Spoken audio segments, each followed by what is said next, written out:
over by now. Materia is excellent. Let's head over to the Palais Mermonia to see how Kukuku's doing.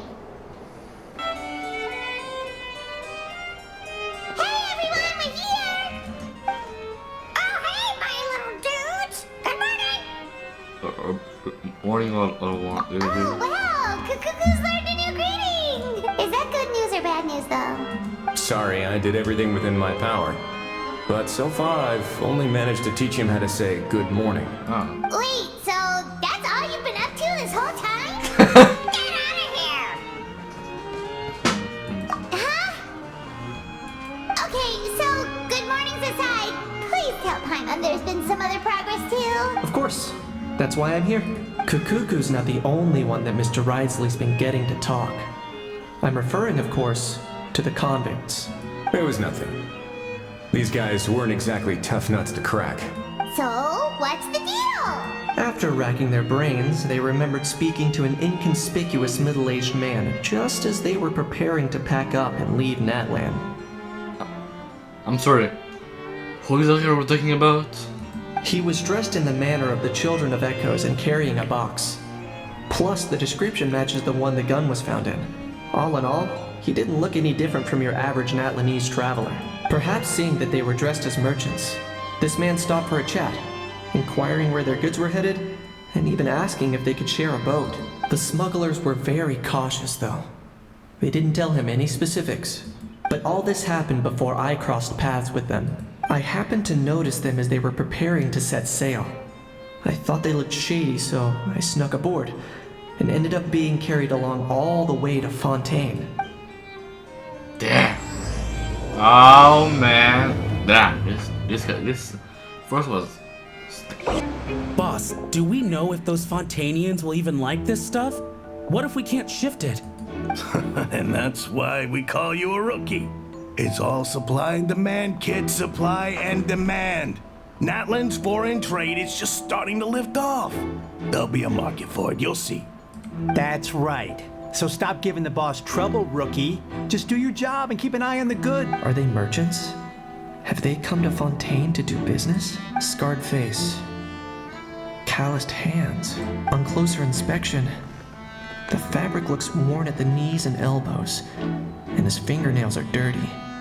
Not exactly your typical merchant. Could he have previously been a warrior? Or even an adventurer? Something feels off. I'd better sneak up and get a closer look.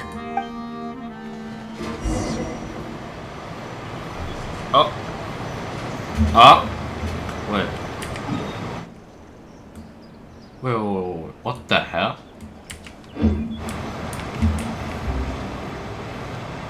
What the f- Oh, shh. Nice thinking, boss. This tourist tub's been fast going and smooth sailing. Plus, no one's been asking us what we're up to. That goes without saying. Big cargo ship would have been too slow, whereas the smaller ones would have been faster but way too bumpy. If we ended up damaging the goods by accident, all these months spent grafting away would have gone up in smoke. Seriously? But there's hardly anything here. Would it really have taken them months to prepare? And why would they need to transport it with such care? Could they be secretly smuggling precious items out of Natlan? I'll need to find a way to get to the bottom of this. Shh. Shit. So, where?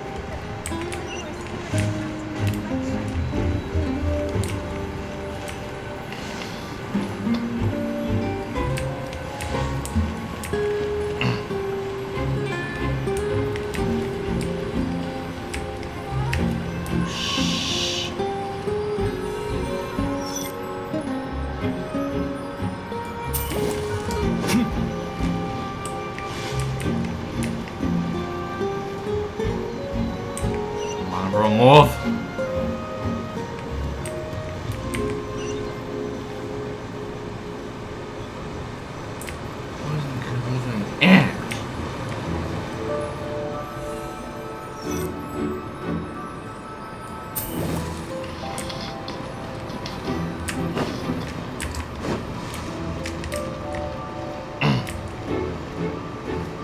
Bro, I'm a fucking idiot.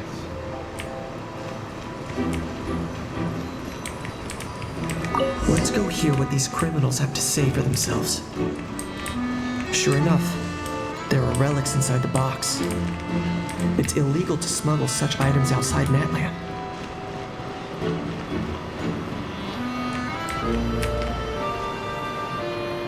Hey, why the long face? You're abroad on business, and you get to do some sightseeing while you're at it. Sounds like a pretty sweet deal to me. You better cheer up if you know what's good for you. I guess you're right. I was just worried I might have messed up with the packing, or that something's gonna go wrong along the way. Oh, pull yourself together. Tons of foreign tourists come traveling to Fontaine. I bet their luggage is full of all kinds of weird stuff. If someone insists on checking it all, just show them the purchase order we had drawn up. Those Fontainians can't get enough of their legalese, so I've heard. They can look all they want. Aha. So their aim is to smuggle in contraband after all. Up. Looks like I've gathered enough intel about the smugglers and their contraband. Time to inform port security. So anyway, that was when I went and told the Fontainian guards about my suspicions. After an investigation and a chase, they finally apprehended them and sent them on their way. Well, guess they're headed exactly where they should be. Good talking, Itch. Thanks.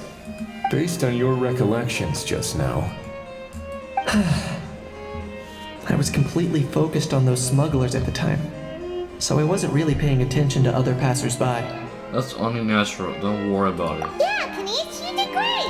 in other words, the person who brought the gun here, the one who lost it, has no connection to the smugglers whatsoever. They were working entirely on their own. Oh dear, oh dear.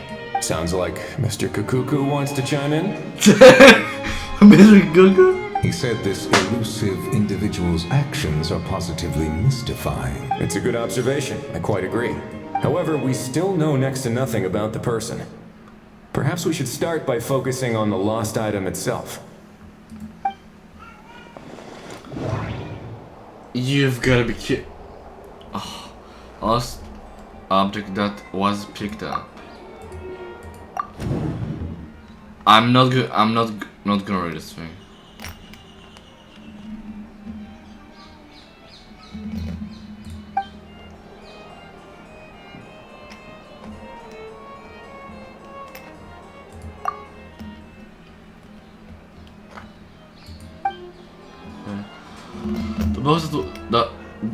The box was buried amidst junk. Bruh.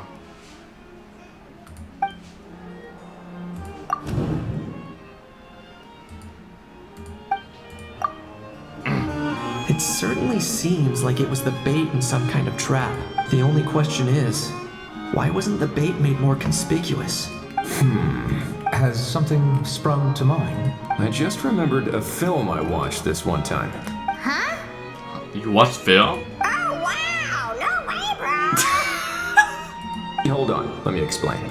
Just now, the traveler speculated that this box might have been placed there on purpose, as if the intention was for someone to come pick it up.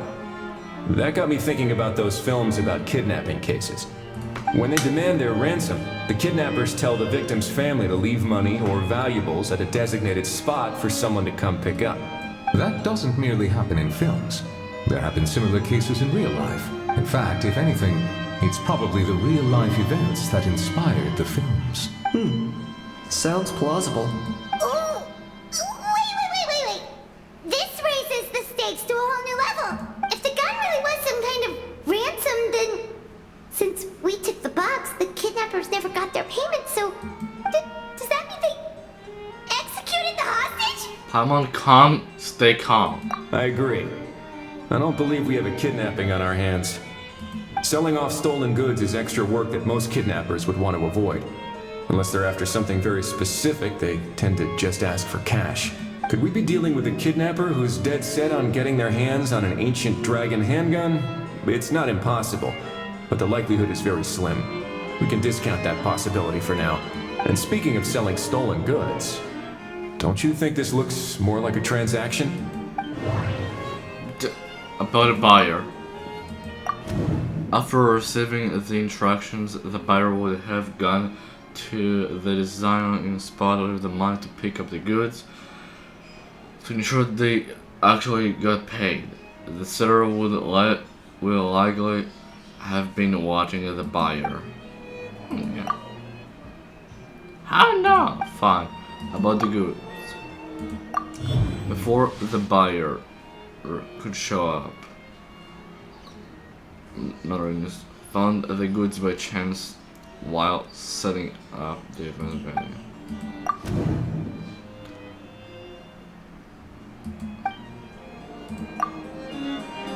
So, bottom line, this was an individual smuggler at work. Exactly. And it was the location itself that caused the deal to fall through. The last thing they would have expected was for a quiet beach to turn into a bustling film convention overnight. Not only is the area now packed with tourists, but the Spina di Rosula have a presence there. I'll bet that both parties were completely caught off guard. Good job to that person. That sounds like a plausible theory, but how do we verify it? Looks like your people better start rolling up their sleeves. How so? Easy. Just follow the usual procedure by putting up a lost and found notice. The more routine we make it seem, the more likely the suspect will come forward to claim it. Even if they send a proxy, we're liable to get our hands on new leads. And timing-wise, it's about time we updated the bulletin board anyway. All we need now is a lucky gestionnaire to write up the notice for us post-haste. Ah, so that's what you meant by rolling up their sleeves. In that case, I may as well write it myself. Delegating this to someone else would require an additional explanation. Or are you just not used to asking others to work overtime? Is that really a major concern here? No, it's not. Well, looks like I will be needed around here. At least until the notice has been posted. You could always wait here if you like. The Palais Mermonia serves a particularly fine cup of tea if that swings it for you. Thanks, but no thanks. I left a very noisy creature with a friend before heading out, so I should probably get back to feed it. Ah, I wasn't aware that you had a pet, Mr. Kanich. Speaking of pets... Yep, that's the plan. Out of here, indeed. I believe that what Ridsley is trying to say is, you are free to leave, Mr. Kukuku. Furthermore, it has been determined that Mr. Kukuku should not, in fact, be classified as a flying object. As such, he shall be free to move around Fontaine whenever he so pleases. You're the best, bro. Oh, that really is good news. Traveler, should we bring Kukuku back to Aoife and Aurora? Yes, I shall leave him definitely. in your capable hands. Indeed. No problem. Come on, bro. Let's it, baby.